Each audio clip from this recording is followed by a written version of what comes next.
ஒரு வெளிச்சம் உண்டாகும், பயம் விலகும், நமக்குள்ள தைரியமும் சந்தோஷமும் உண்டாக்கிவிடும்.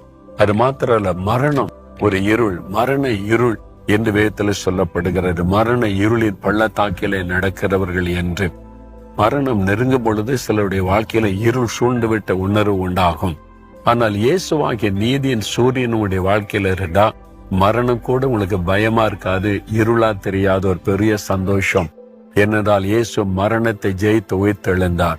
இயேசுவை விசுவாசிக்கிற பிள்ளைகள் மரித்தாலும் பிழைத்திருப்பாங்க, பரலோகத்தில் இயேசுவோடு கூட மகிழ்ந்திருப்பார்கள்.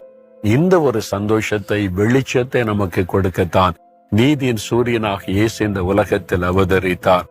அவர் நமக்காக சிலுவையிலே மரித்து உயிர்த்தெழுந்த இடம்தான் இந்த எருசலேம் பட்டணம். நம்முடைய இருளை போக்கி வெளிச்சத்தை உண்டாக்க தன்னையே சிலுவையிலே பலியாய் கொடுத்தார். அந்த இயேசு இன்றைக்கு உங்களை பார்த்து சொல்லுகிறார், உங்கள் மேல் நீதியின் சூரியன் உதிக்கும்.